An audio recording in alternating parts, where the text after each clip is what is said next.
The men at Copper Barrel Shooting Club thought they knew exactly what they were dealing with when Zariah Monroe walked through their doors. Just another outsider who didn't belong in their elite world of precision rifles and military brotherhood.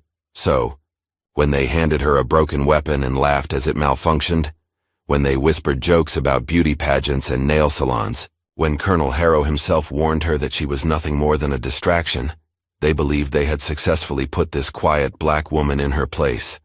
But what none of these decorated veterans and weekend warriors realized was that they had just humiliated the sole survivor of Task Wind Zero, a ghost who had spent 3 years hunting the very men who murdered her team in Syria. And in exactly 14 seconds, Zariah was going to remind them all that the most dangerous person in any room is the one everyone underestimates. Just before we get back to it, I'd love to know where you're watching from today. And if you're enjoying these stories, make sure you're subscribed, because tomorrow's special episode is one you definitely don't want to miss. The sun beat down mercilessly on the cracked asphalt as Zariah Monroe's battered Ford pickup rolled into Stratton, Arizona. The truck's paint had faded from navy blue to something closer to gray, and the engine made a sound that suggested it might give up at any moment. Behind her sunglasses, Zariah's dark eyes swept across the dusty main street, taking in the handful of storefronts, the weathered faces of locals who paused their conversations to stare at the newcomer. She pulled into the parking lot of a small diner called the Pit Stop.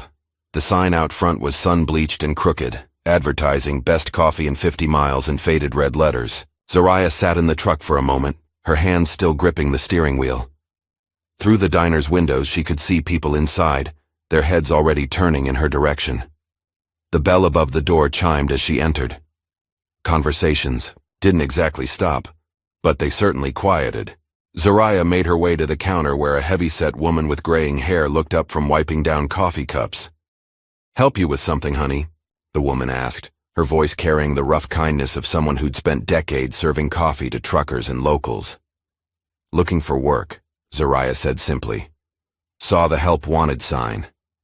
The woman, whose name tag read Dolores, studied her for a moment. "You got experience?" "Some." "Well, we need someone who can handle the morning rush and won't run off after a week. Pays not much, but tips are decent if you're friendly enough." Dolores paused, glancing at the other customers who were still stealing looks at Zariah.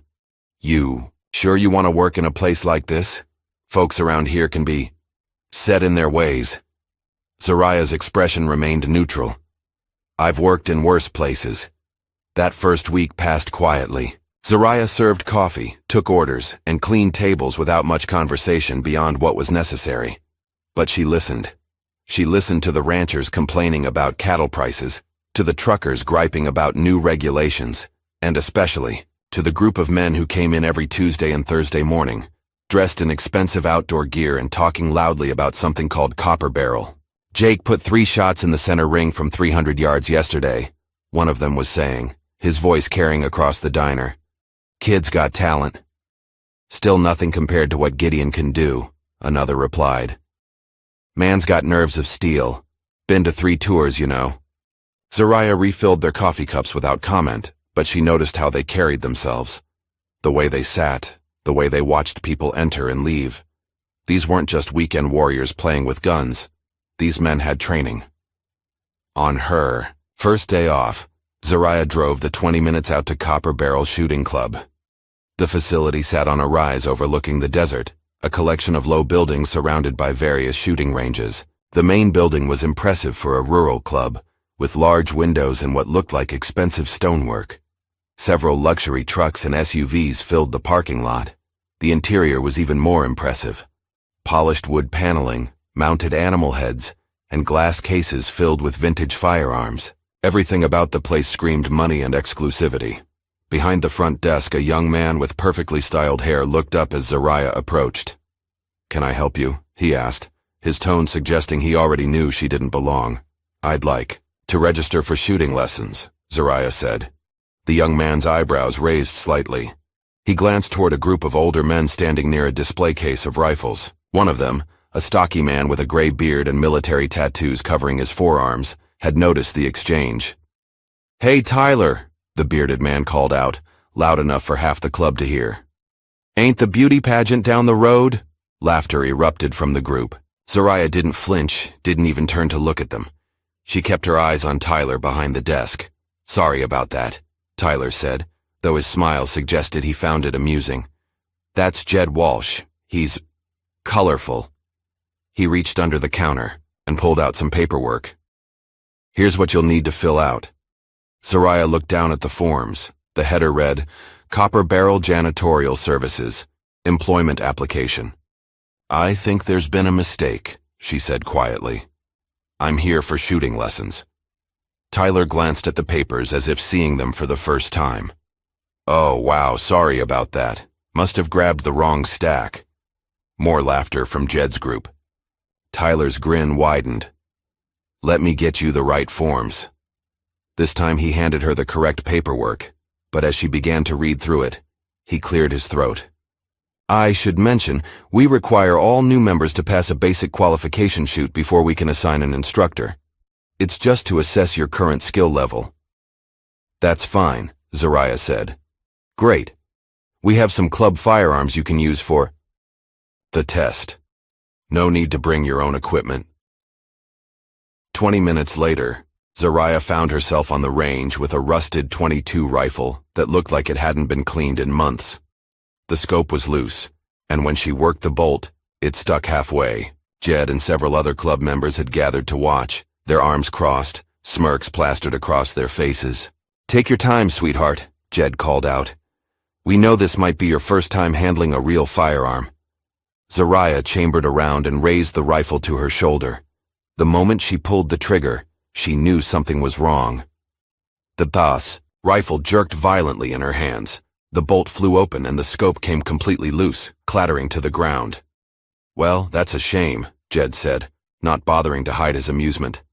Looks like you're out of your depth here, sweetheart. Maybe you should stick to nail salons and book clubs. The other men chuckled and began to disperse. Zariah set the broken rifle down carefully and turned to leave. As she walked past the group, she heard one of them mutter, Should have stayed at the salon, sweetheart. She didn't respond, didn't give them the satisfaction of seeing any reaction. But as she reached her truck, she noticed a woman standing near the entrance, watching. The woman was probably in her 30s, with short, blonde hair and the kind of athletic build that suggested serious training. Unlike the men, she wasn't smiling. She was studying Zariah with curious, intelligent eyes. Their gazes met for just a moment before the woman turned and walked back into the building. That evening, Zariah stopped by Murphy's Bar, the only drinking establishment in Stratton that didn't look like it would collapse in a strong wind. The place was dimly lit and smelled of stale beer and cigarettes, despite the no-smoking signs on every wall. She ordered a beer and found a quiet corner booth where she could observe without being noticed. She didn't have to wait long. About an hour after she arrived, 2 men entered who immediately commanded attention. The first was tall and lean, with graying hair and the kind of posture that screamed military officer. The second was younger, probably early 40s, with dark hair and cold eyes that seemed to catalog every person in the room. They took a table near the bar, and even from across the room, Zariah could hear their conversation clearly. So what do you think of the new girl? The older man asked. Won't last a week, the younger one replied. Probably be gone by the weekend. The older man smiled. Let her try, Gideon. It'll be fun to watch her fail. Zariah finished her beer and left, but not before catching the older man's name when the bartender addressed him. Colonel Harrow. Back in her rented trailer on the outskirts of town, Zariah went through her nightly routine. She checked the locks on the doors and windows, closed the curtains, and then cleared a space in the small living room. For the next hour, she practiced dry-fire drills with an empty pistol, her movements precise and fluid. Her form was perfect, each motion economical and purposeful. When she finished, she knelt beside her bed and pulled out a locked metal case. Inside, wrapped in an old t-shirt, was a military dog tag. The name read, Monroe, Z. And underneath it, a photo of 5 soldiers in desert camouflage, their faces young and confident. Zariah was in the center, her arm around a tall man with captain's bars on his collar. She stared at the photo for a long time before putting everything away. The next morning, Zariah drove to Henderson's gun shop, a small store on the edge of town that looked like it had been there since the 1970s. The owner, Ray Henderson, was a thin man in his 60s with knowing eyes and hands that had clearly seen their share of work. "Help you find something?" he asked as she browsed the selection of rifle parts. "Need to build something for long-range work," Zariah said, examining a precision barrel. "Nothing fancy, just reliable." Ray studied her. "For a moment. You know what you're doing?" "Some.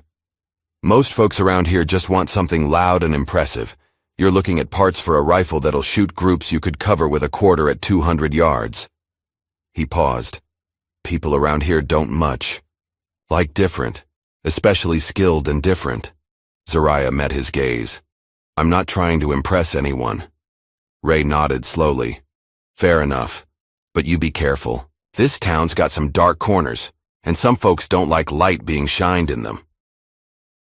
Over the next few days, Zariah began practicing in the desert outside town. She'd found an old mining road that led to a natural bowl in the landscape, hidden from view.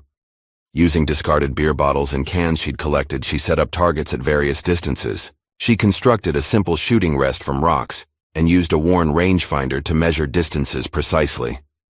Her accuracy was devastating. At 100 yards, she could hit a bottle cap. At 300 yards, she could group shots inside a 2-inch circle. She timed herself constantly, pushing for speed without sacrificing precision. What she didn't know was that someone was watching. Hidden on a ridge nearly a mile away, a man with military-grade binoculars observed every shot. After an hour, he pulled out a satellite phone and made a call. "She's active," he said quietly. "Looks like the ghost came back." The memory came without warning, triggered by the smell of diesel fuel from a passing truck as Zariah walked to work. Suddenly, she wasn't on the dusty streets of Stratton anymore. She was back in Syria, the acrid taste of smoke and concrete dust filling her mouth.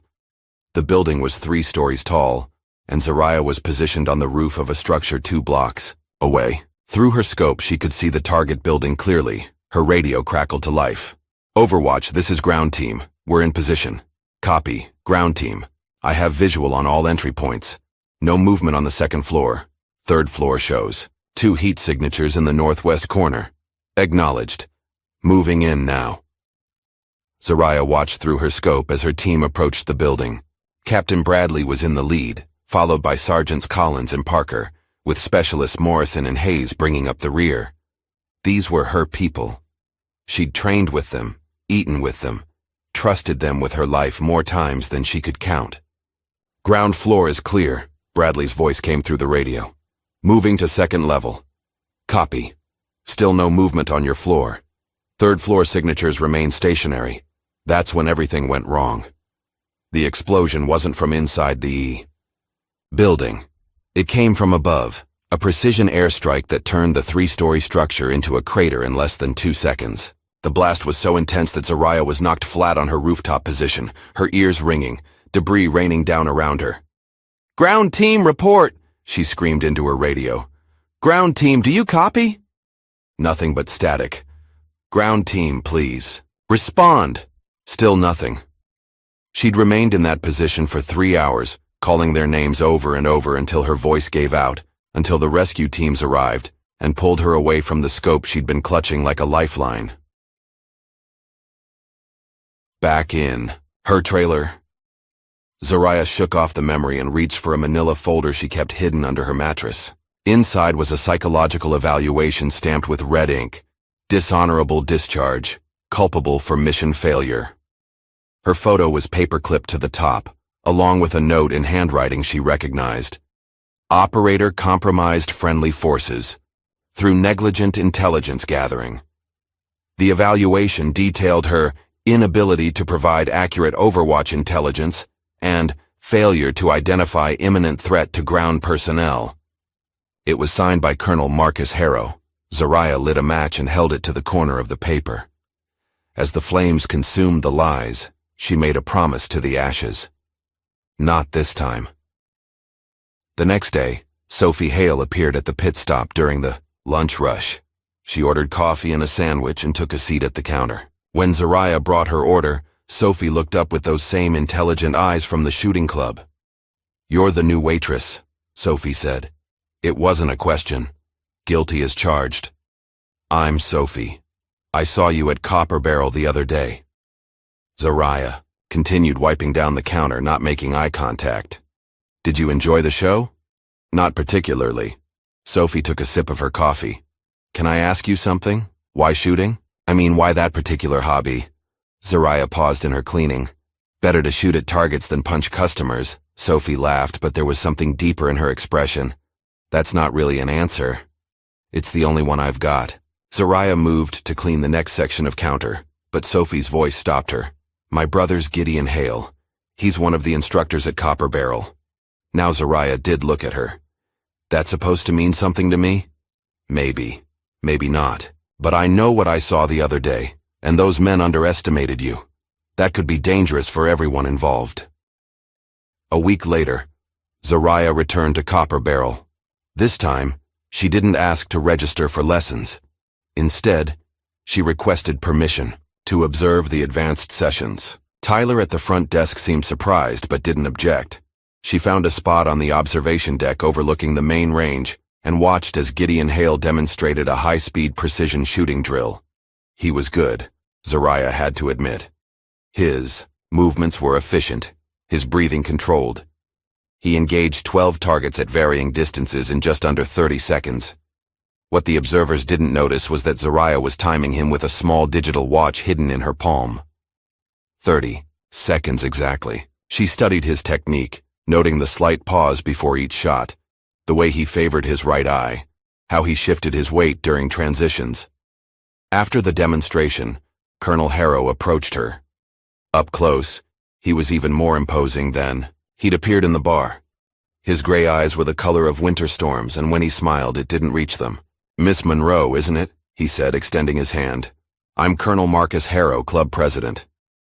"Colonel, I understand you've been having some difficulties with our qualification process. Equipment malfunctioned." Harrow's smile widened. Of course it did. Well, I want you to know that you're welcome to observe our sessions anytime.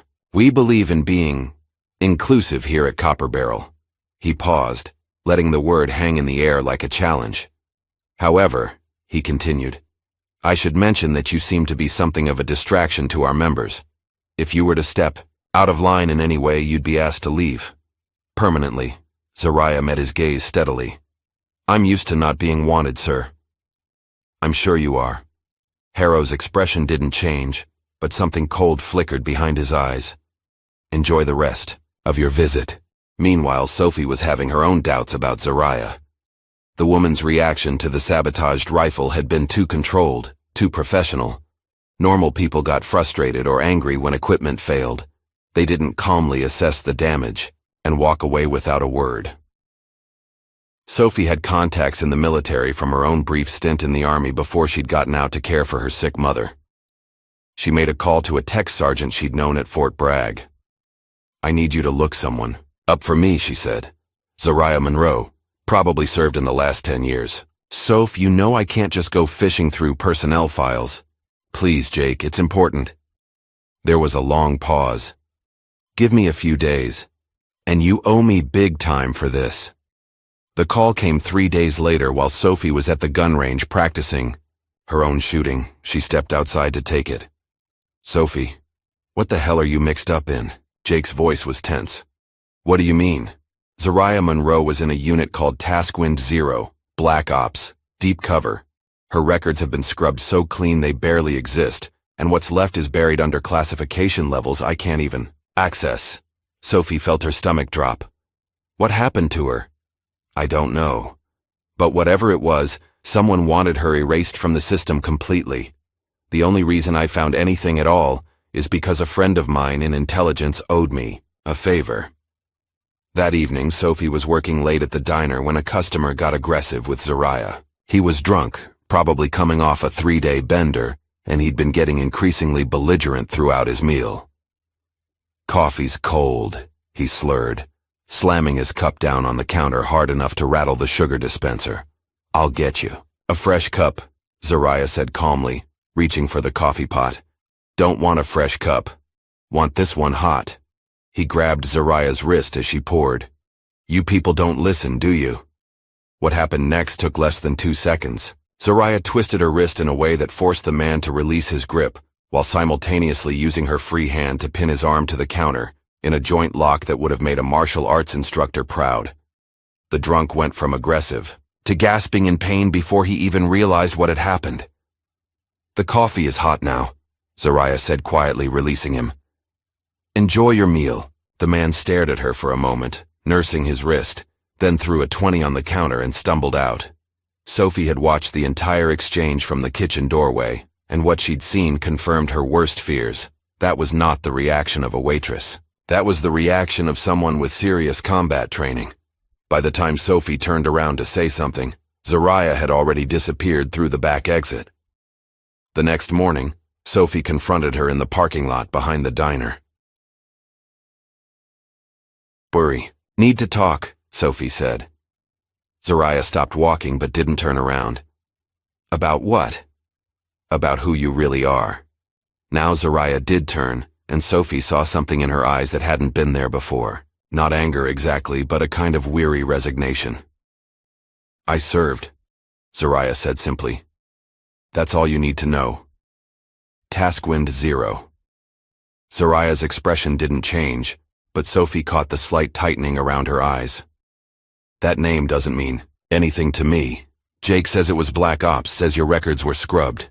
Your friend Jake should be more careful about what he goes looking for. Sophie stepped closer.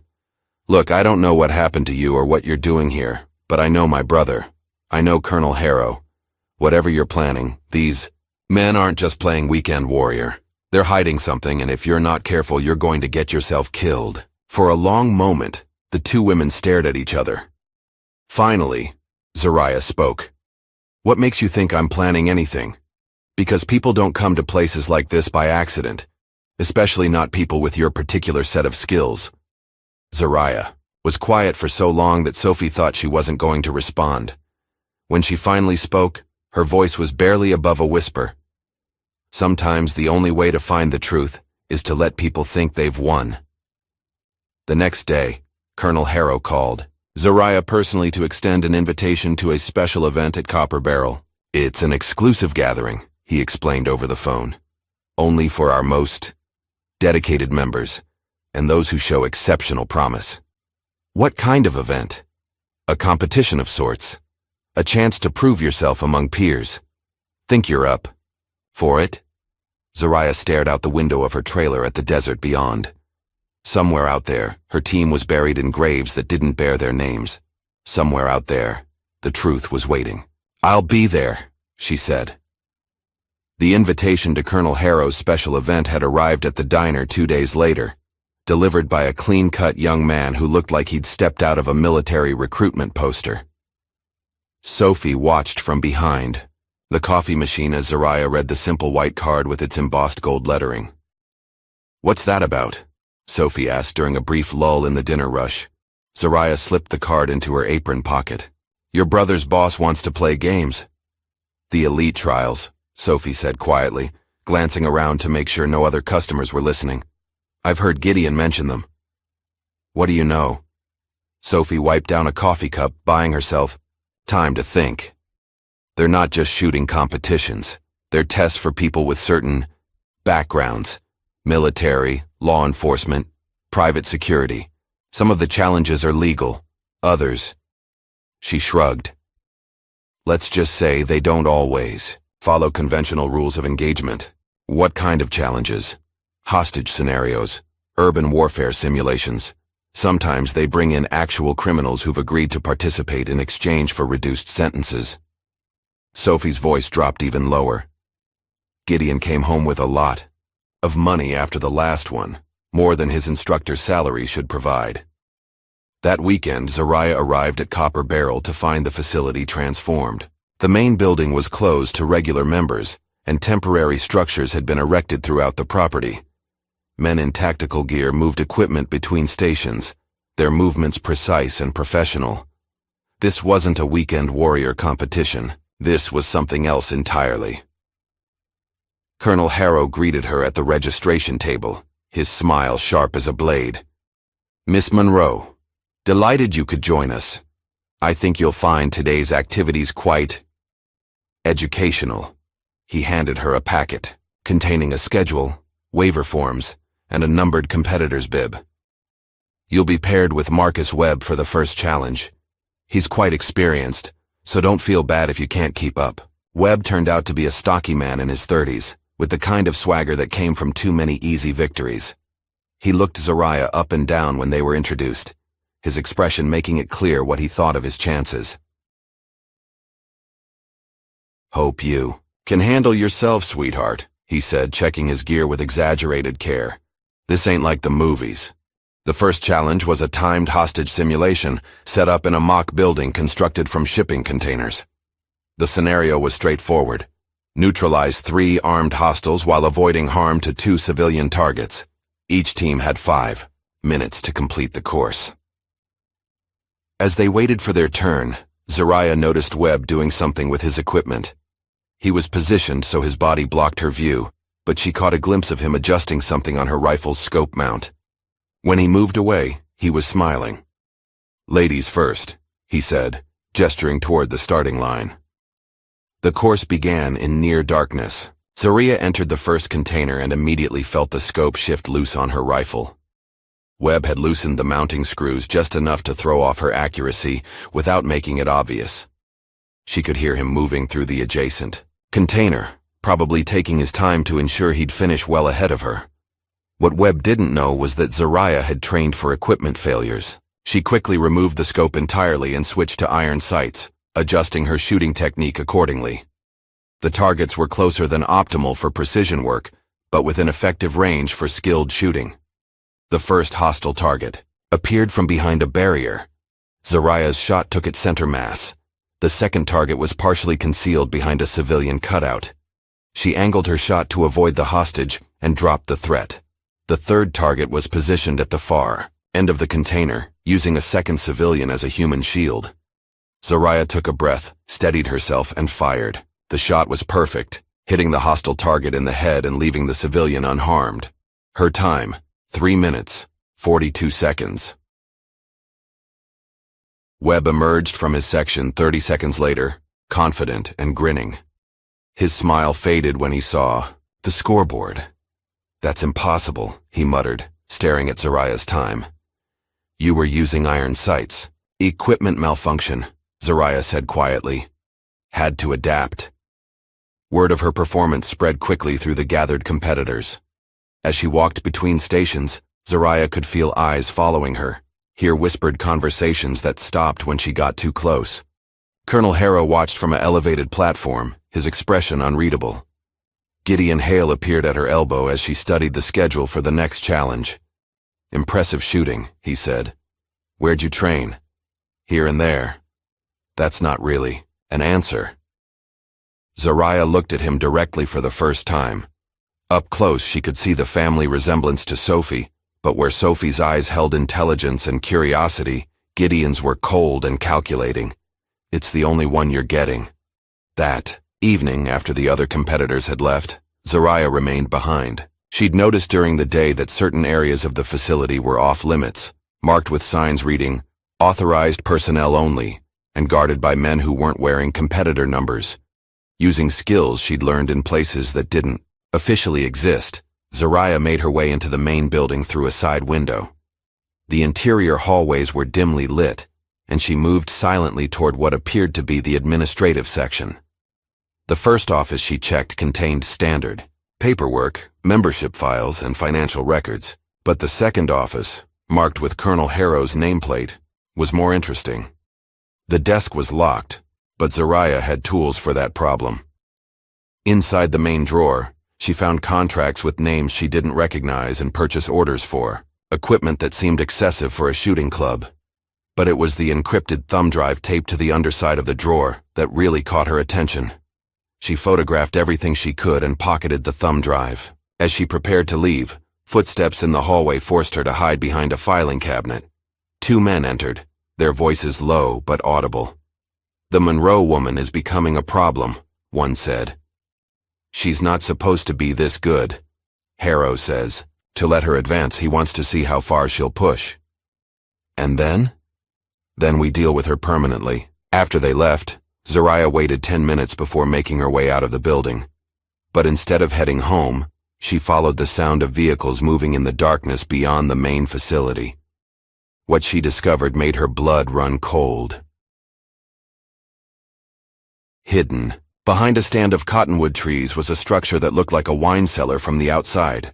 But the men carrying wooden crates down into it weren't handling bottles of Merlot. Through a gap in the partially opened doors, Zariah caught sight of military-grade weapons, ammunition, and equipment that definitely wasn't legal for civilian ownership. Custom suppressors, foreign manufacturer stamps, weapons that belonged in war zones, not Arizona shooting clubs. She took photos with a small camera she'd hidden in her jacket, then carefully backed away. Whatever was happening at Copper Barrel went far beyond weekend competitions and good old boy networking. Meanwhile, Sophie was having her own revelation. Her suspicions about the club had been growing for months, especially after some of Gideon's recent behavior. He'd been more secretive, more prone to violent outbursts, and definitely had more money than his instructor salary should provide. She cornered him after dinner at their shared childhood home, a modest ranch house where they'd both moved back to care for their aging father. "Gideon, I need to ask you something, and I want a straight answer." Her brother looked up from the television, annoyed at being interrupted during a football game. "What? Is the club involved in anything illegal? What kind of question is that?" "The kind that deserves an answer. You've been different lately, more secretive, and there's no way you're making the kind of money you've been spending on that instructor's salary." Gideon's expression hardened. "You don't know what you're talking about. I know you've been participating in competitions that aren't advertised to regular members. I know some of the people coming and going from that place look more like mercenaries than sportsmen. And I know you've been lying to me about what really goes on there." "Drop it, Sophie." "I can't drop it. Not when I think you might be in over your head." Gideon stood up, his hand instinctively moving to his hip where Zariah had noticed he always carried a concealed pistol. "I said drop it. Some things are bigger than your need to know every detail of my life." But Sophie wasn't intimidated. That night, she made a decision that would change everything. Using a small recording device she'd bought online, she planted a bug in Gideon's gear bag. 3 days later, Sophie sat in her car in the Walmart parking lot, listening to the recording. Through earbuds, what she heard made her stomach turn. Gideon's voice, discussing what sounded like assassination contracts, references to cleanups and loose ends, and then, clear as day, a name that made her blood freeze. Monroe. The Monroe situation needs to be resolved before she digs any deeper, Gideon was saying. She's already gotten past the first 2 barriers. If she makes it to the final challenge, then we eliminate her during the event, another voice responded. It sounded like Colonel Harrow. Make it look like an accident, equipment malfunction. These things happen in high-stress competitions. Sophie yanked out the earbuds and stared at the recorder. They were planning to kill Zariah. Whatever secrets the club was hiding, they were worth murdering to protect. Meanwhile, back in her trailer, Zariah was having more success with the encrypted thumb drive. Using software she'd acquired through channels that weren't entirely legal, she'd managed to crack the encryption and access the files. What she found was worse than she'd imagined. The drive contained a detailed file labeled Operation Condor, Domestic Cleansing. It outlined a network of private military contractors operating within the United States, using shooting clubs and veteran organizations as cover for weapons, trafficking, political assassinations, and what could only be described as domestic terrorism operations. Her old unit, Task Win 0, was listed under a section titled Neutralized Assets. The file detailed how her team had been classified as compromised due to potential whistleblower activity, and subsequently eliminated through friendly fire incident during Operation Desert Crown. The order had been signed by Colonel Marcus Harrow. But the most chilling discovery was in a subfolder labeled Current Targets. Her own name was listed as pending termination, with a date that made her hands shake. This Sunday, the day of the final Elite Trials Challenge. The next morning, Zariah went to Henderson's gun shop with a specific purpose. Ray looked up as she entered, and she could see in his eyes that he'd been expecting her. "You found what you were looking for," he said. It wasn't a question. Some of it. Ray locked the front door and flipped the sign to closed. "I've been waiting for someone like you to come along, someone who could get inside that place and find the truth." "You knew?" "Suspected. My nephew was a good kid, served 3 tours in Afghanistan. Came back different like they all do, but he was trying to get his life together. Started going to Copper Barrel, said they had programs for veterans." Ray's voice grew quiet. "Found him dead in the desert 6 months later. Sheriff said it was suicide, but I know my nephew. He wouldn't have done that." Ray walked to the back of the shop and returned with a rifle case. This belonged to him. He'd want it used for the right purpose. Inside the case was a precision rifle that had been modified far beyond civilian specifications. The scope alone was worth more than most people's cars. "They've got you set up to die on Sunday," Ray continued. "But maybe, with the right equipment, you can turn the tables." That afternoon, Zariah discovered just how deep the corruption went. She'd stopped by the sheriff's office to test whether she could trust local law enforcement with what she'd learned. Sheriff Brody, a large man with a permanently skeptical expression, listened to her story with what appeared to be genuine concern. "That's quite an accusation, Miss Monroe," he said when she finished. "These are serious allegations against some prominent citizens. I have evidence. Well then, why don't you come with me, and we'll sort this whole thing out." But instead of leading her to an interrogation room, Sheriff Brody led her to a holding cell. As the door clanged shut behind her, he smiled. "Colonel Harrow sends his regards," he said. "He's looking forward to Sunday's competition. Shame you won't be able to participate."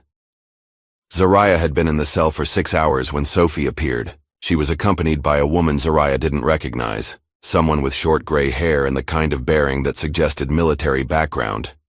"This is Major Patricia Collins, retired Army intelligence," Sophie said as Collins worked on the cell lock with tools that were definitely not standard issue. "She's been investigating Copper Barrel for the better part of a year." "How did you know I was here?" Zariah asked as the lock clicked open. "Small town. Word travels fast when someone gets arrested for disturbing the peace," Sophie replied. "Plus I heard the recording of my brother planning your murder." As they left the sheriff's office through a back exit, Collins filled Zariah in on what she'd learned. Operation Condor is bigger than just Copper Barrel. There are facilities like this in 12 states, all run by the same network. They're using veteran organizations and shooting clubs to recruit operatives for black market operations. And my team? Your team discovered part of the network during your deployment. They were eliminated because they were about to expose the whole operation. Collins looked at her directly. "You were supposed to die with them. The fact that you survived made you a loose end that needed to be tied up." That evening, in Sophie's house, they planned their next move. The final challenge was in 2 days, and Zariah was determined to be there. "It's suicide," Sophie argued. "They're planning to kill you during the competition. Then I'll have to make sure I win fast enough that they don't get the chance." "You're talking about taking on an entire organization. These aren't just weekend shooters. Some of these men are former special forces, intelligence operatives, career military." Zariah was cleaning Ray's rifle, her movements sure and practiced.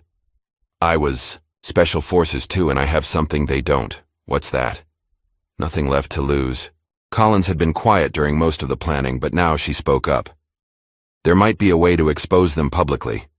If we can broadcast the final challenge, show the world what's really happening there." "How?"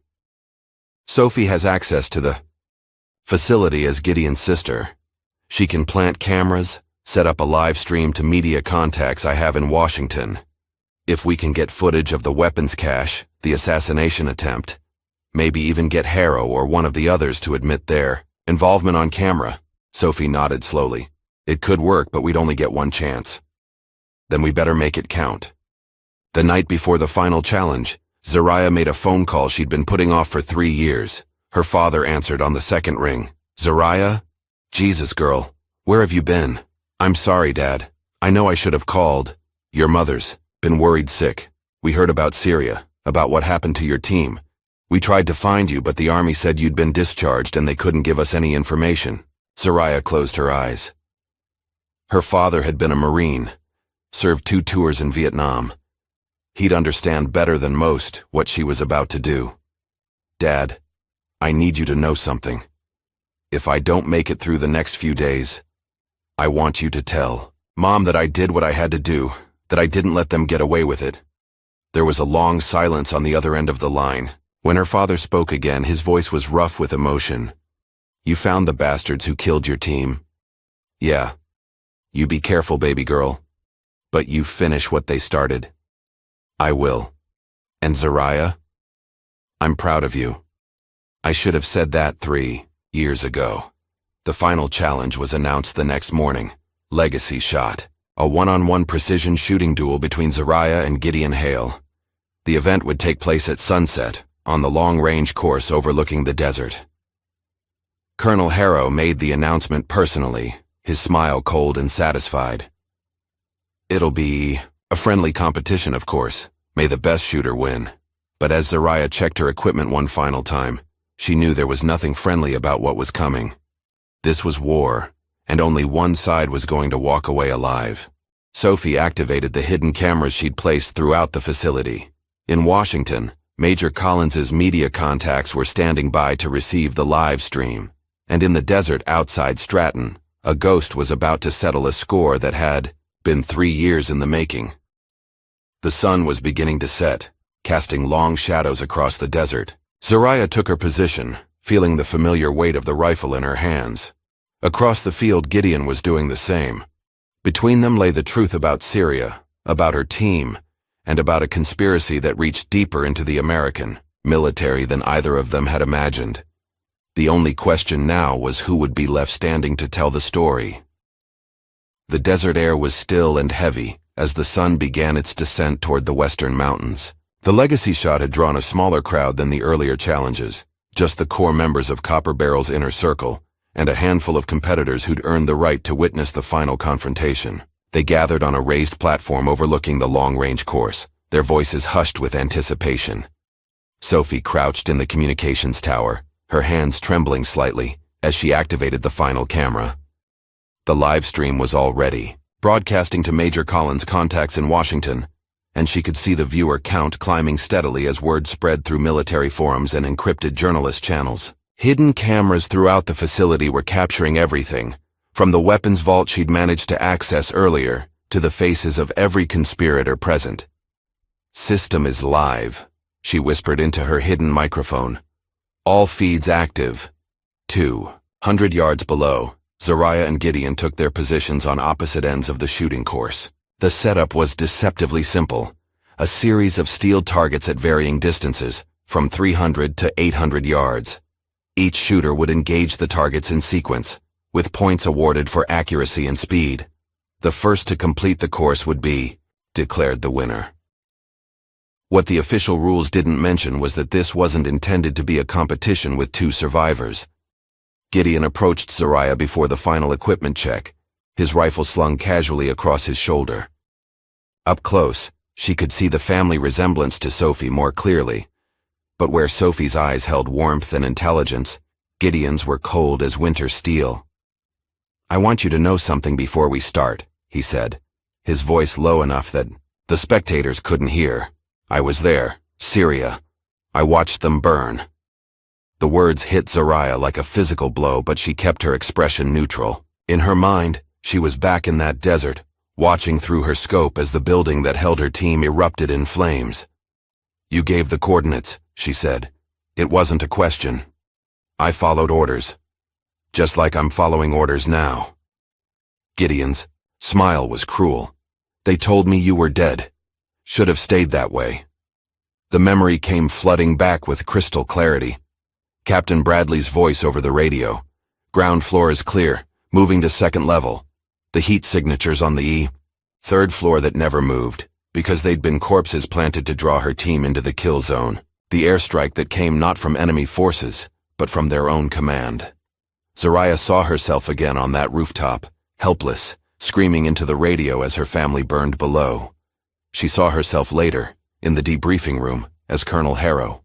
explained how her faulty intelligence had led to the tragedy. She saw the discharge papers, the psychological evaluation, the systematic destruction of everything she'd believed in. They were good soldiers, she said quietly. They were loose ends. Just like you. Colonel Harrow's voice cut through the desert air, amplified by a portable loudspeaker. Gentlemen and ladies, welcome to the Legacy Shot. Our competitors today represent the finest traditions of precision marksmanship and tactical excellence. The crowd applauded politely. Sophie zoomed in one of the cameras on Harrow's face, making sure the stream captured every word. The rules are simple, Harrow continued. First shooter to successfully engage all targets wins. In the event of a tie, sudden death rules apply. He paused, his eyes finding Zariah across the distance. May the best soldier prevail. Zariah moved to her firing position and began her pre-shot routine. She checked the rifle Ray had given her, adjusting the scope and testing the bolt action. Everything felt solid, reliable. As she settled into position, she noticed something that made her blood run cold. The gas system on her rifle had been tampered with. Someone had loosened a critical component, not enough to cause an immediate malfunction, but enough to create a dangerous pressure buildup after several rounds. The rifle would likely explode in her hands by the fourth or fifth shot. Working quickly and as discreetly as possible, she used a paperclip from her pocket and gun oil from her bootlace to make a field repair. It wasn't perfect, but it would hold long enough. First target, 300 yards, the range officer announced. Gideon fired first, his shot ringing out across the desert. The steel target sang as the bullet struck home. A solid hit, but slightly off. Center. Zariah steadied herself, controlled her breathing and squeezed the trigger. Her shot struck dead center, the metallic ping echoing off the canyon walls. The crowd murmured appreciatively. Second target, 450 yards. Again, Gideon fired. First, another hit, this one closer to center mass. He was good, Zariah had to admit. His military training showed in every movement, every breath. When Zariah fired, her bullet struck the exact center of the target. The murmur from the crowd grew louder. Colonel Harrow's jaw visibly tightened. In the communications tower, Sophie was providing running commentary for the stream viewers. Target 2, perfect shot from Monroe. Harrow doesn't look happy about this. Third target, 600 yards. The wind had picked up slightly, and both shooters had to compensate. Gideon took his time, adjusting for the crosswind before firing. A good shot, but the wind had pushed it slightly to the left. Zariah felt the desert, breeze on her face, calculated the wind speed and direction, and made her adjustment. Her shot was perfect, striking the target with a sound like a bell. One spectator began to clap, then caught himself and stopped. The tension in the air was becoming palpable. Fourth target, 700 yards. This was where the real skill separated the good shooters from the great ones. At 700 yards, factors like bullet drop, wind drift, and even the rotation of the earth began to matter. Gideon's shot was respectable, hitting the target but well off center. Zariah's shot was a thing of beauty, striking the precise center of the steel plate with a resonant clang that seemed to hang in the desert air longer than physically possible. Final target, 800 yards. Colonel Harrow had moved closer to the shooting line, his hand resting casually on the pistol at his hip. Sophie caught this on camera, zooming in to show viewers the clear threat. Gideon lined up his final shot, taking longer than he had for any of the previous targets. When he fired, the bullet struck the target, but it was clearly off-center. He'd been rattled by Zariah's perfect performance, and it showed. As Zariah prepared for her final shot, she could hear whispered conversations from the spectators. They'd expected her to be eliminated by now, either through poor performance or equipment failure. The fact that she was not only still shooting but dominating the competition had clearly unsettled them. She settled into position, found her natural point of aim, and began her breathing cycle. In the scope, the target looked impossibly small. A tiny steel rectangle shimmering in the heat waves rising from the desert floor. The shot broke clean and true. Even at 800 yards, The sound of the bullet striking dead center was audible to everyone present. Silence fell over the gathering. Zariah had not only won the competition, she dominated it in a way that left no doubt about her superior skill. Colonel Harrow stepped forward, his face a mask of barely controlled rage. "Congratulations, Miss Monroe, quite an impressive display." "Thank you, sir. However, I believe a sudden death tiebreaker is in order. One final shot, both competitors, to determine the true winner. Sir, the competition rules were clear. First to complete the course wins." Harrow's hand moved closer to his sidearm. "I'm changing the rules. Final shot determines the winner. 900 yards, simultaneous fire." The crowd began to murmur. Even they could see that this was no longer about competition. This was about something else entirely. "If you insist," Zariah said calmly. But as they moved to the new firing positions, she could see Gideon making hand signals to several men in the crowd.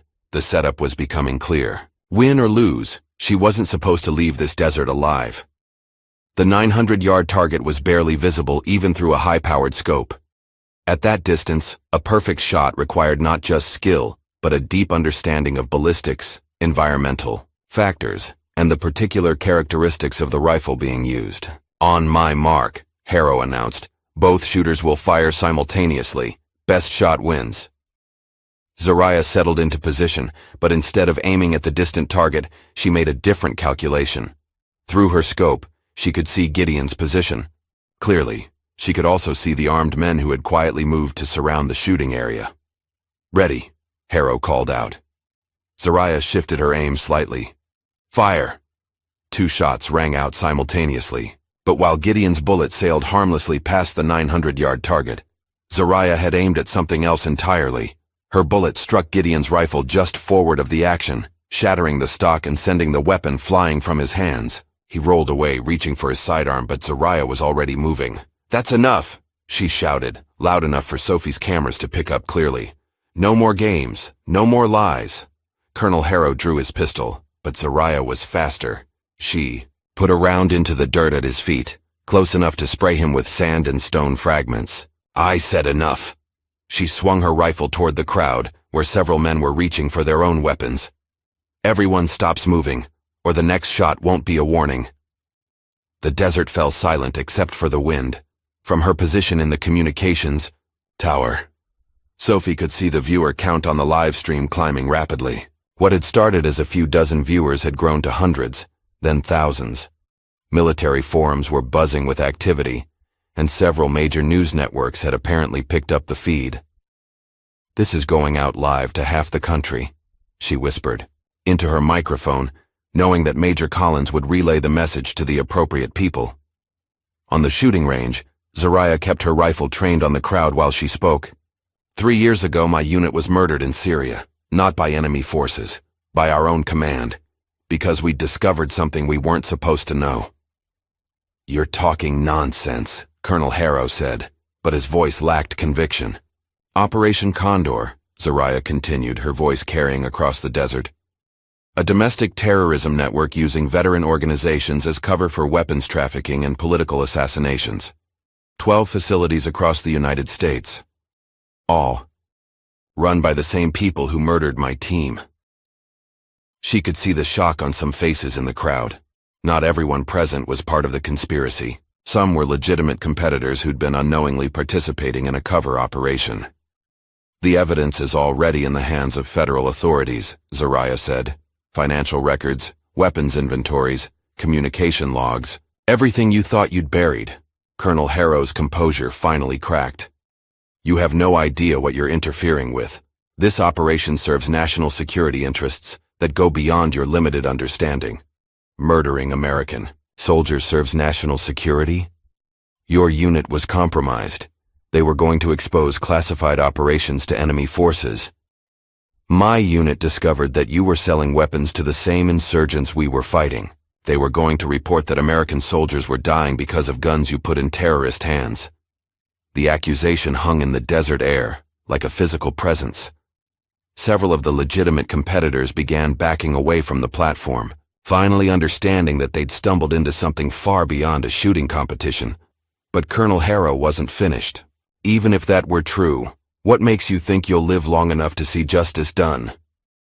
He made a subtle hand gesture, and Zariah saw armed men beginning to move in from multiple directions. She'd expected this, but that didn't make the situation any less dangerous. "Because I'm not alone," she said. That's when Carlos Vega, one of the competitors Zariah had observed during the earlier challenges, stepped forward with his rifle in his hands.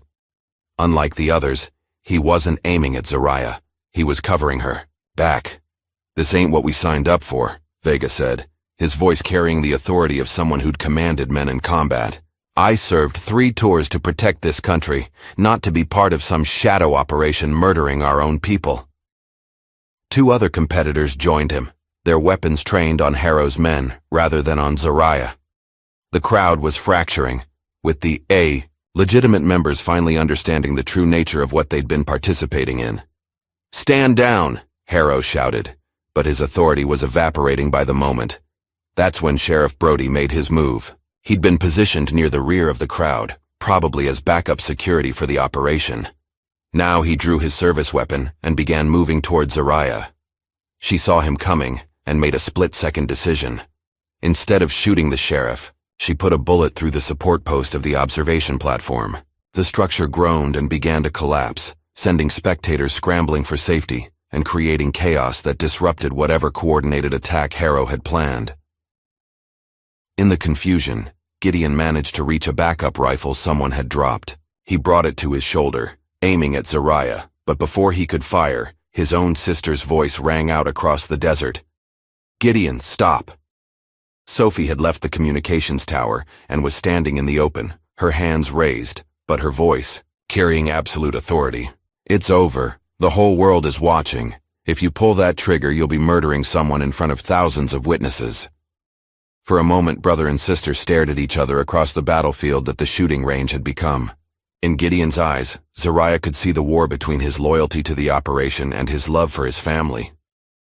The moment stretched until it seemed to break under its own weight. Then, Gideon lowered his rifle. "Smart choice," Zariah said. But she kept her own weapon ready, because Colonel Harrow was still armed and still dangerous. "This isn't over," Harrow snarled. "You think exposing one facility will stop this? We have resources you can't imagine. Connections that reach into the highest levels of government." "Maybe," Zariah replied. "But you don't have your weapons vault anymore." As if on cue, an explosion echoed across the desert from the direction of the hidden bunker. Smoke began rising. From behind the cottonwood trees, black and thick against the orange sunset sky. "What did you do?" Harrow demanded.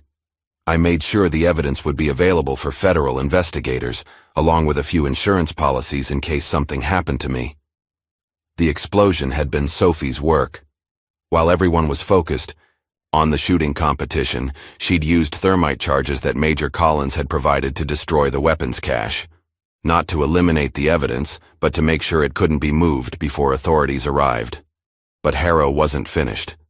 Even with his operation exposed and his authority crumbling, he still had one card left to play. Moving faster than Zariah would have expected from a man his age, he grabbed a young competitor who'd been standing nearby and put his pistol to the man's head. "Here's how this is going to work," he said, his voice deadly calm despite the chaos around him. "You're going to put down that rifle and walk away. In exchange, this young man gets to see his family again." The hostage was maybe 25 years old, probably a veteran trying to find community and purpose in civilian life. His eyes were wide with terror, but he was trying to remain calm. "Let him go," Zariah said. "This is between us." "No, this is about national security and the greater good. Sometimes innocent people have to die to protect the mission." "Like my team died?" "Exactly like your team died." In her earpiece, Zariah could hear Sophie providing updates to the live stream viewers. Thousands of people were watching this standoff play out in real time. The pressure to resolve it without bloodshed was enormous. But Zariah had been in similar situations before, in places where the rules of engagement were written in blood and sand. She understood that sometimes the only way to save lives was to risk everything on a single perfect shot. "Colonel," she said, her voice carrying across the desert. "You're right about one thing. Sometimes people have to die for the greater good. She fired. The bullet took Colonel Harrow in the shoulder, spinning him around and causing him to release his hostage. The young man dove for cover while Harrow stumbled backward, his pistol flying from his hand. Zariah could have killed him. At that distance, with that rifle, she could have put the bullet anywhere she wanted. But she'd chosen to wound rather than kill, because unlike the men she was fighting, she still believed in justice over revenge. Harrow fell to his knees, clutching his shoulder, blood seeping between his fingers. Around him, his remaining supporters were laying down their weapons as the reality of their situation became clear. "It's over," Zariah said, but she kept her rifle ready. That's when they heard the helicopters. Federal agents were already in the air, having been alerted by Major Collins the moment the live stream began broadcasting. The FBI, DEA, and military investigators had been coordinating their response, waiting for enough evidence to move against the entire network. The stream had given them everything they needed, as the helicopters settled in the desert beyond the shooting range, kicking up clouds of dust and sand. Zariah finally allowed herself to lower her rifle. She thought about Captain Bradley, about Sergeants Collins and Parker, about Specialists Morrison and Hayes. She thought about the promises she'd made to their memory and the justice she'd sworn to find. It wasn't complete. It would never be complete. Her team was still dead, and no amount of evidence or arrest would bring them back.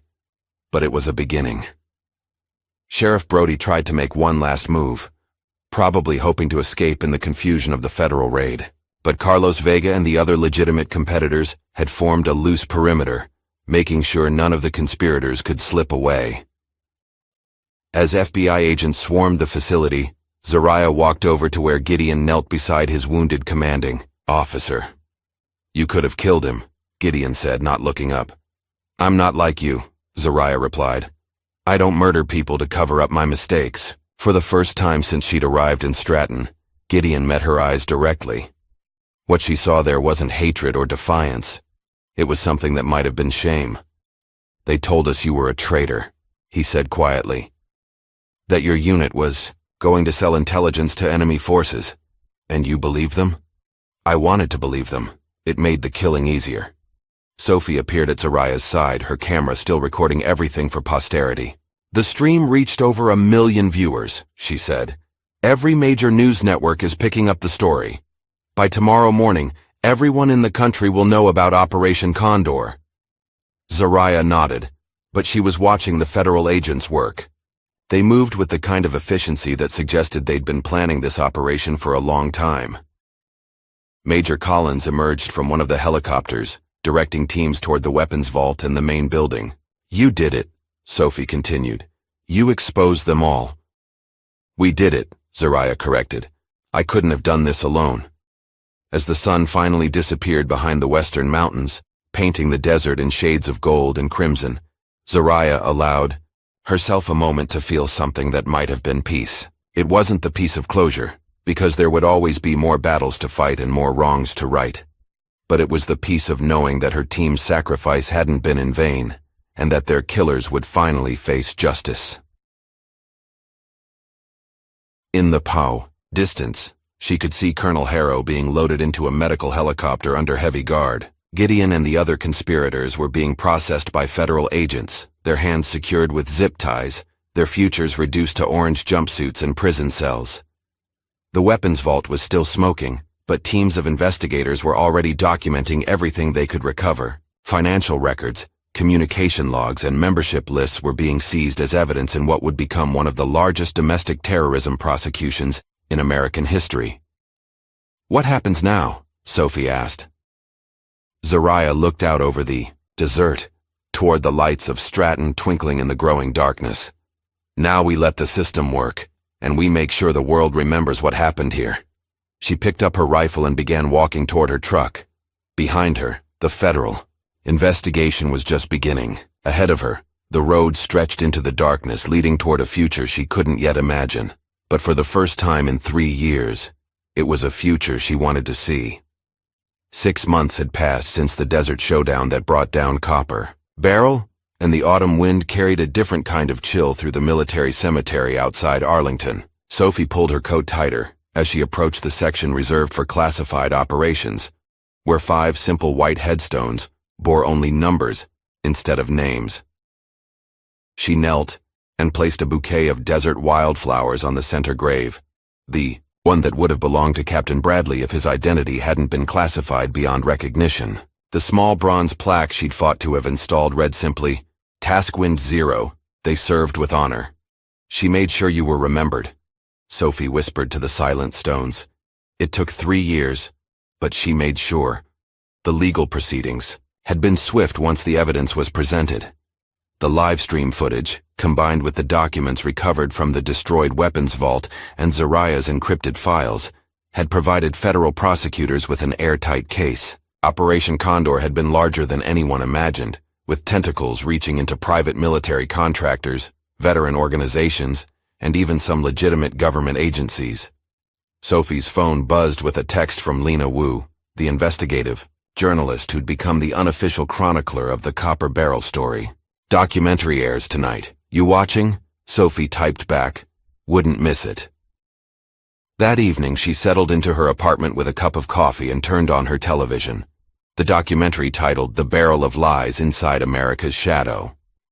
War had been 6 months in the making. Lena had interviewed dozens of people, from federal investigators to family members of Operation Condor's victims, but the centerpiece was the footage Sophie herself had captured during those final, violent hours in the desert. The documentary opened with images from the live stream, showing Zariah's perfect shots during the legacy shot competition. Lena's narration was measured and professional, but Sophie could hear the underlying anger that had driven her investigation. What began as a story about a shooting competition became an expose of domestic terrorism operating under the cover of patriotism, Lena said as the camera panned across surveillance photos of the various Copper Barrel facilities that had been raided simultaneously across 12 states. The documentary included excerpts from Gideon's prison interviews. In the months since his arrest, he'd become unexpectedly cooperative with investigators, providing details about Operation Condor's structure and financing that had helped authorities dismantle the entire network. "I told myself I was following orders," Gideon said in the interview, his orange jumpsuit a stark contrast to the tactical gear he'd worn during his Copper Barrel days. "But orders to murder American soldiers aren't legitimate orders. They're war crimes." Sophie found herself crying as she watched her brother's confession. The Gideon she'd grown up with had been a good person, if naive and easily influenced. Seeing him take responsibility for his actions, even from prison, gave her hope that some part of that good person still existed. The documentary also featured interviews with Carlos Vega and the other legitimate competitors who'd found themselves caught up in the conspiracy. They'd formed an informal support group, helping each other process the trauma of discovering that their veteran community had been infiltrated by the very people they'd trusted to understand their military experience. "We thought we were joining a brotherhood," Vega said in his interview.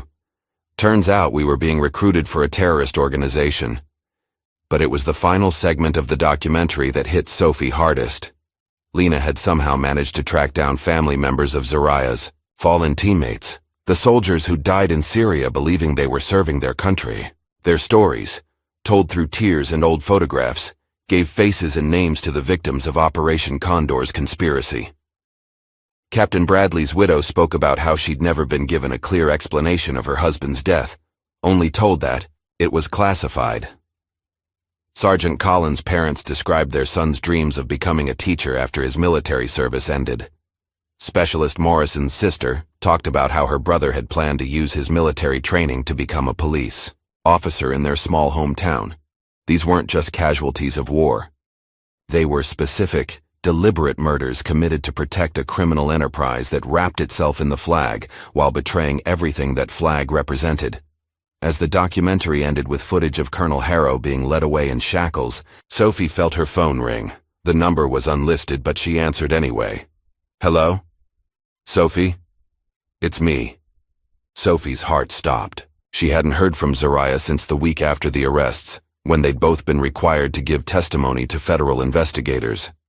Zariah had disappeared after that, leaving only a brief note saying she needed time to process everything. That had happened. Zariah, where are you? I've been worried sick. I'm safe. I saw the documentary. Lena did good work. Where are you? Sophie asked again. Somewhere quiet.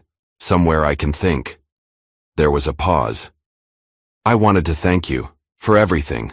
I couldn't have done this without you. You saved my brother's soul, Sophie replied. He's writing a book. In prison, telling the whole truth about what he did. He says he wants to make sure no one else makes his mistakes. Good. That's good. Another pause, longer this time. Sophie, I need you to know that I'm okay. Different, but okay.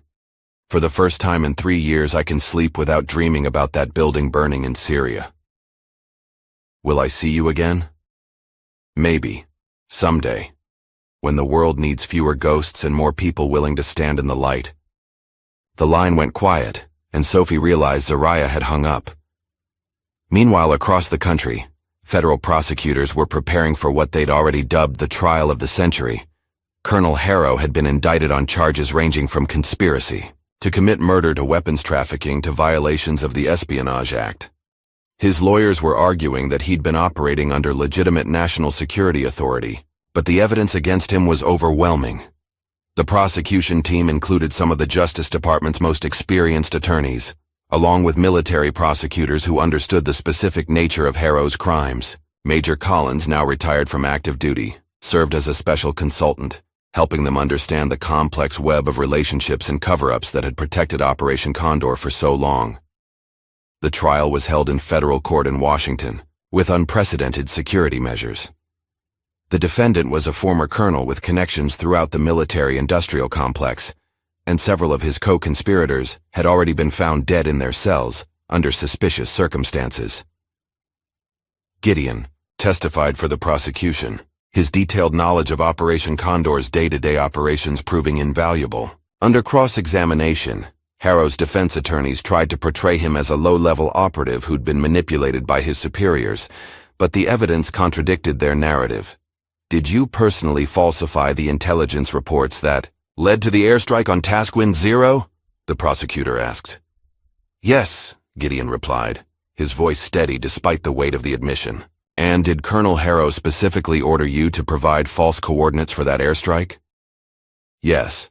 He told me that the unit had been compromised and needed to be eliminated before they could reveal classified information to enemy forces. Did you believe that to be true? Gideon was quiet for a long moment before answering.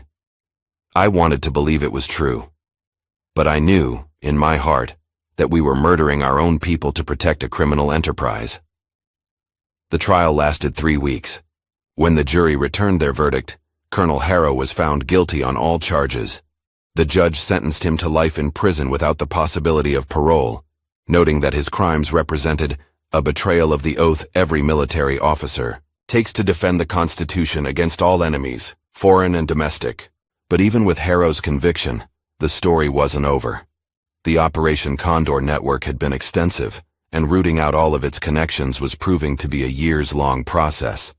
Sophie found herself testifying before congressional committees, helping lawmakers understand how such a conspiracy could have operated undetected for so long. She also found herself writing. What had started as personal journals processing her experience became something larger, a comprehensive account of how Operation Condor had recruited and radicalized veterans, and how it had been ultimately exposed. Blood in the Brass. The Zariah Monroe Files became a bestseller within weeks of its publication. Sophie donated half the proceeds to organizations supporting veteran mental health, and the other half to a scholarship fund for the children of Task Wind 0's fallen members. The dedication page read simply, "For those who were erased, and for the ghost who brought them back to light." On the first anniversary of the Copper Barrel raid, the town of Stratton held a memorial service. The ceremony was small and private, attended mostly by locals who'd known nothing about the conspiracy until it was exposed. The site of the former shooting club had been turned into a desert wildlife preserve, with a simple granite marker commemorating the federal agents and local heroes who'd brought the truth to light.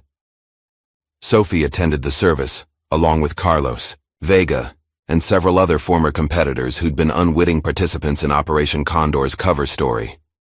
As the sun set over the desert where so much violence had taken place, they shared stories and tried to make sense of how their lives had been forever changed by those explosive few hours. "You think she'll ever come back?" Vega asked as they prepared to leave.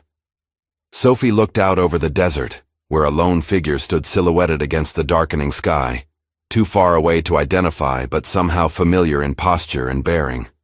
"She never really left," Sophie said, quietly. The courtroom in Tunisia was small and oppressively hot, with ancient ceiling fans that did little more than move the stale air around.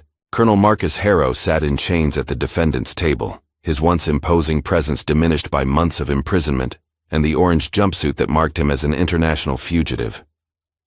The charges against him in the international court were different from those he'd faced in the United States. Here, he was being prosecuted for war crimes, specifically for his role in supplying weapons to terrorist organizations and for ordering the execution of American soldiers who'd discovered his activities. Zariah sat in the gallery, wearing sunglasses and a simple dress that made her blend in with the other observers. She'd been following Harrow's extradition and trial from a distance, never testifying, but always watching, as justice slowly, methodically caught up with the man who destroyed her life. The proceedings were conducted in Arabic, French, and English, with translators providing real-time interpretation. Zariah understood enough Arabic to follow most of the testimony without translation, a skill she'd acquired during her deployment years ago.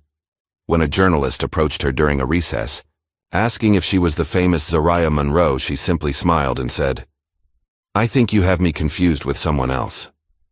But that evening, alone in her modest hotel room, she allowed herself to watch the news coverage of the trial.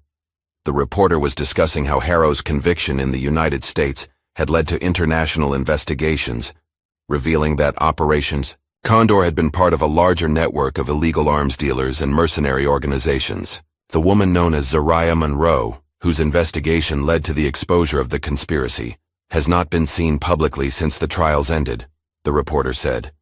Some speculate that she's entered witness protection, while others believe she's simply chosen to disappear. Zariah turned off the television and walked to the window overlooking the Mediterranean. In the distance, she could see fishing boats returning to harbor, their lights twinkling like stars on the dark water.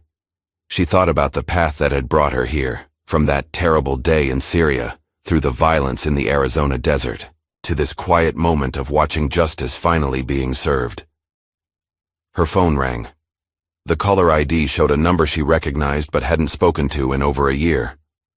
"Hello, Dad." "Zariah." Her father's voice was weaker than she remembered, aged by illness and worry. "I've been watching the news about the trial. Yeah, I'm proud of you, kid. Your mother would have been proud too." Zariah closed her eyes.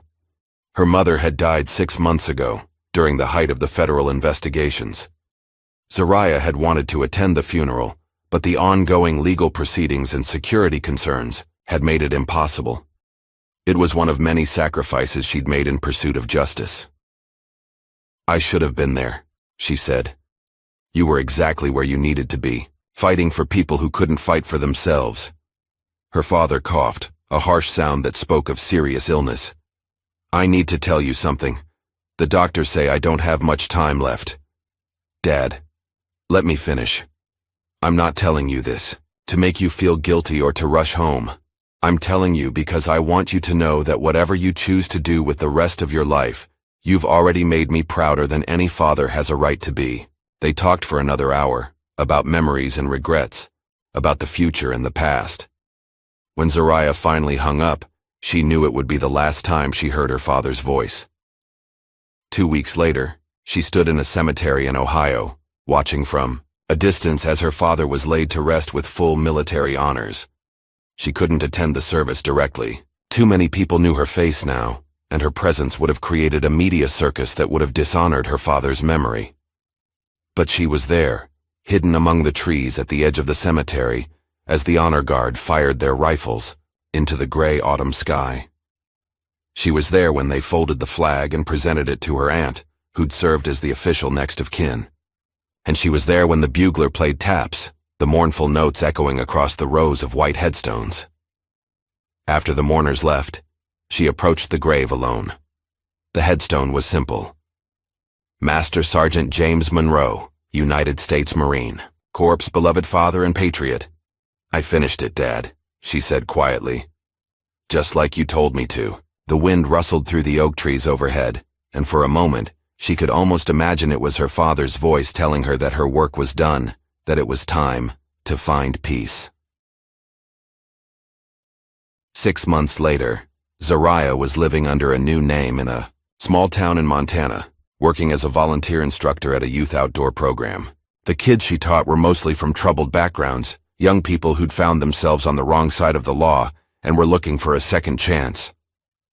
One of her students was a 16-year-old girl named Maria, whose father had been killed in Afghanistan and whose mother was struggling with addiction. Maria had been caught breaking into cars, not for profit, but simply because she was angry at the world and didn't know how to express that anger constructively. "Why do you care what happens to me?" Maria asked one afternoon, as Zariah taught her proper rifle technique on the program's shooting range. "Because someone cared what happened to me when I was lost," Zariah replied, "and because you remind me of myself at your age. You were never a screw-up like me. I made plenty of mistakes. Some of them got good people killed." Zariah adjusted Maria's stance, helping her find the proper sight picture. The difference between a mistake and a failure is what you do afterward. What did you do afterward? I spent 3 years learning how to make things right. Maria's shot hit the target dead center, and her face lit up with an expression of pure accomplishment. In that moment, Zariah saw something she'd almost forgotten existed: hope for the future. That evening, she received an encrypted message on a secure communication app she'd thought was dormant. The message was from Sophie. "New development. You need to see this." Attached was a news article about a military tribunal that had just concluded in Washington. Several high-ranking officers who'd been connected to Operation Condor had been court-martialed and dishonorably discharged. More importantly, the tribunal had officially exonerated Task Wind 0, acknowledging that the unit had been murdered to prevent them from exposing criminal activity. The exoneration came with official recognition of their service and sacrifice. Captain Bradley, Sergeants Collins and Parker, and Specialists Morrison and Hayes had all been posthumously awarded the Silver Star. Their families would finally receive the recognition and benefits they'd been denied for 3 years. But it was the final paragraph of the article that brought tears to Zariah's eyes. The military had announced plans for a permanent memorial to honor soldiers who died exposing corruption within their own ranks. It would be located at Arlington National Cemetery, and it would bear the names of Task Wind 0's fallen members. Their names would finally be spoken again. 2 months later, Zariah stood at the edge of a different cemetery, this one in Arizona. The town of Stratton had erected a small memorial to commemorate the federal agents and local citizens who'd helped expose Operation Condor. At the center was a bronze statue of a figure kneeling with a rifle, the face deliberately obscured to represent all the unknown heroes who'd sacrificed for justice. The plaque at the base read, "For the quiet ones who stood tall, for those who never missed when it mattered." Sophie was there for the dedication ceremony, along with Carlos Vega and several other veterans who'd been unwittingly caught up in the conspiracy. Major Collins, now fully retired and working as a consultant for veteran advocacy organizations, delivered a speech about the importance of vigilance against those who would exploit the warrior ethos for criminal purposes. "The greatest threat to our military isn't foreign enemies," Collins said. "It's the corruption that can take root when good people choose to look the other way." After the ceremony, Sophie approached the bronze statue, where a woman in jeans and a baseball cap was standing with her back to the crowd. "You came," Sophie said. Zariah turned, and Sophie was struck by how different she looked. The haunted expression that had defined her features during their time in Stratton was gone, replaced by something that might have been peace. "I had to see it finished," Zariah said. "It is finished. Harrow got life without parole. The network's been dismantled. Your team's been honored. Their families taken care of. The military's paying full benefits, plus compensation for the years they were denied. Bradley's kids will have their college paid for." They stood in comfortable silence for a few minutes, watching as visitors approached the memorial to read the plaque and pay their respects. "What happens now?" Sophie asked. "Now I go back to my life. My real life." "Which is what exactly?" Zariah smiled, and for the first time since Sophie had known her, it reached her eyes. "Teaching kids that there's always another way, that violence should be the last resort, not the first. And if something like this happens again? If someone else needs a ghost to fight their battles?" Zariah looked out over the desert, where the setting sun was painting the sky in shades of gold and crimson. "Then someone else will have to step up. The world doesn't need Zariah Monroe anymore. It needs people willing to stand up for what's right even when it's dangerous." She handed Sophie a small envelope. "Give this to your brother when you visit him next." "What is it?" "Forgiveness. He's going to need it if he wants to build a new life when he gets out." Sophie watched as Zariah walked away, disappearing into the crowd of memorial visitors. When she opened the envelope, she found a single sheet of paper with a handwritten note. "The past doesn't have to define the future. Use your second chance wisely. Z." 6 months later, a story appeared in international news about a mysterious woman who'd won a precision shooting competition in Finland. The winner had competed under the name Samira Voss and had demonstrated skill levels that reminded some observers of the legendary Zariah Monroe. But when reporters tried to investigate further, they found no trace of anyone by that name. The competition organizers claimed their records had been corrupted, and security footage from the event had mysteriously disappeared. Some said it was just a coincidence. Others whispered that certain ghosts never really disappeared. They just found new ways to serve. In her final entry in the journal she'd kept throughout the investigation and trials, Sophie wrote, "Justice isn't always loud. Sometimes it's a single breath before the trigger breaks. Sometimes it's the quiet decision to walk away from revenge and choose a different path. And sometimes it's the knowledge that somewhere in the world, someone is watching, ready to step out of the shadows when the innocent need protection." She closed the journal and put it in a safe deposit box, along with the original footage from the Copper Barrel raid and copies of all the evidence that had brought down Operation Condor. Someday, historians would want to study how a criminal conspiracy had nearly succeeded in corrupting American military institutions, and how it had been stopped by a woman who refused to let her fallen comrades be forgotten. But for now, the story was over. The ghost had found her peace. And somewhere in the mountains of Montana, a young woman named Maria was learning that the best way to honor the dead was to help the living find their way to a better future. The final text appeared on screens across the country as the documentary's end credits rolled. Sometimes justice isn't loud. Sometimes it's a single breath before the trigger breaks. Below that, scrolling slowly, were the names of real female veterans and whistleblowers whose service files had been redacted or classified, their sacrifices hidden from public view. The final frame faded to black with simple white text. "For those who served in silence. For those whose names we cannot speak. For those who stood guard in the darkness so others could live in the light." The end credits rolled to the sound of a single rifle shot echoing across an empty desert, where justice had finally found its mark. What would you do if you discovered that the very people you trusted to protect you were the ones who betrayed everything you believed in? And would you have the courage to stand alone against an entire system built on lies? Like and subscribe for more stories of ordinary people who refused to stay silent when it mattered most.